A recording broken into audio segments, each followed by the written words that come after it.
the Seattle Seahawks are the fact that they traded Geno Smith to the Las Vegas Raiders for a 2025 third-round pick. They also traded DK Metcalf to the Pittsburgh Steelers. That is a explosive wide receiver duo that they now have on the Pittsburgh Steelers, as DK Metcalf was traded from the Seahawks to the Steelers for a 2025 second-round pick, and Metcalf also signed a 5-year, $150 million contract with Pittsburgh as part of the move.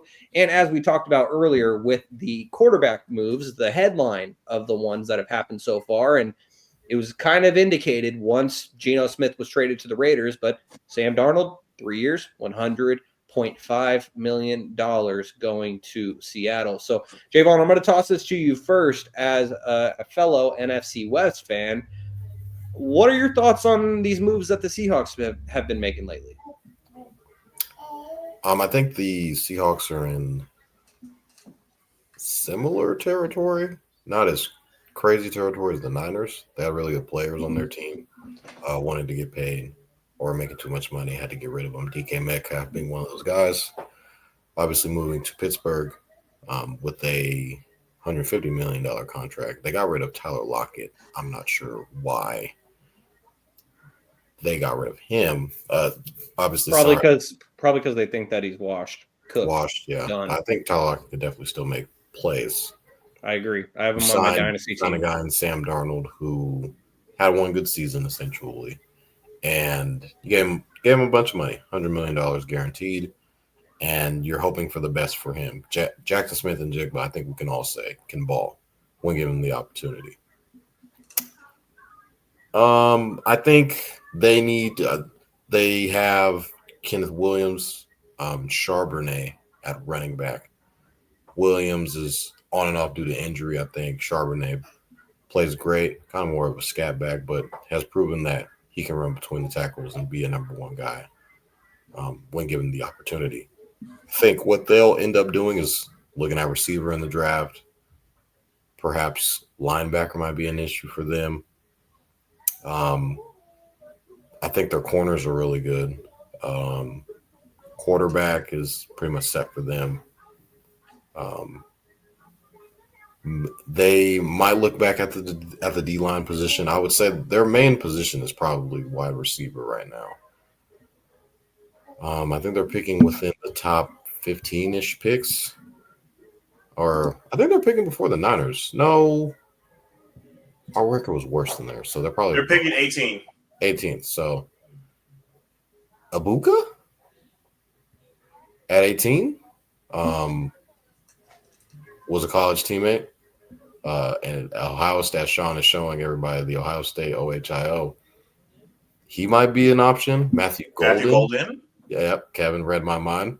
Ran a sub 4.3, I believe. 4.39, if I'm not mistaken. That'll probably be the position of need for them. 4.29. Going at 4.2. Yeah, sorry. Didn't mean to disrespect you there, big dog. 4.29. I think that would be probably a position of need for them.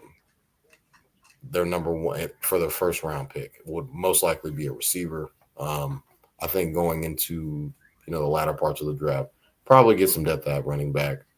D-line will probably be something that they'll look at, and perhaps linebackers. It's a deep linebacker class from what Todd McShay has said. He's a very coveted draft analyst with his years, obviously at ESPN. I think he has with like somebody else now, the Ringer, I believe. But McShay was saying that deep linebacker class, deep running back class.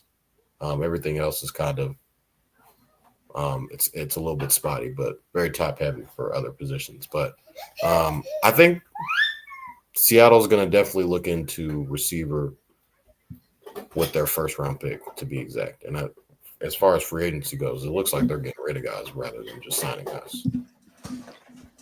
Kevin, between DK Metcalf to Geno Smith and Sam Darnold, how do you feel about the moves that the Seahawks are making? They were obviously 10-7 last year, right on the cusp of the playoffs, but they didn't get in. As you said, they have the 18th pick in the upcoming NFL draft. And so do these three moves get the Seahawks closer to the playoffs or further away, and why? I don't know if it's further or closer, but I will say that these are great moves. They were good. They got Sam Darnold for a lot cheaper than they would have had to re-sign Geno, and that's just based off of Geno's resume. You know, he has a better resume than Sam Darnold. Yeah, he's younger, and it's not crazy to say that Geno's better than Sam Darnold. So He is. that's what I'm saying. It's they really had nowhere else to go. They have been that, like I mentioned with this San Francisco 49ers, you can't be in two realms at once. You can't want to contend and you cannot want to rebuild at the same time. It's just really hard to do both.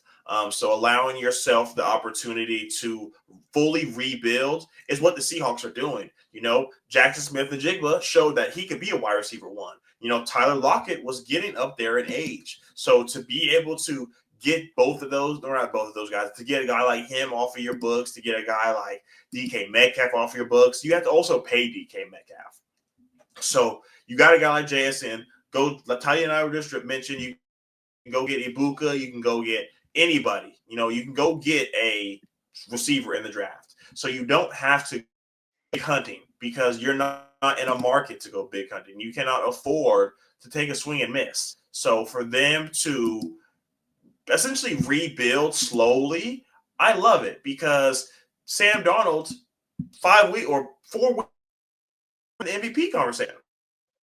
So now that he is where he is, I have no problems with what they're doing. I know a lot of San Francisco 49er fans and Seahawks fans are kind of going back and forth on who's doing worse. But in my opinion, I would say the Seahawks are doing better because you get a foundational piece like Sam Darnold on a cheap deal. And he can also come back to the table and put more money down in his pocket. So I really like what the Seahawks did here. And I know it's kind of going to take them a step back and they're going to have to take a while to get there. But the way their division looks, it's not crazy to say that they can be the second best team with Sam Darnold at quarterback. Well, speaking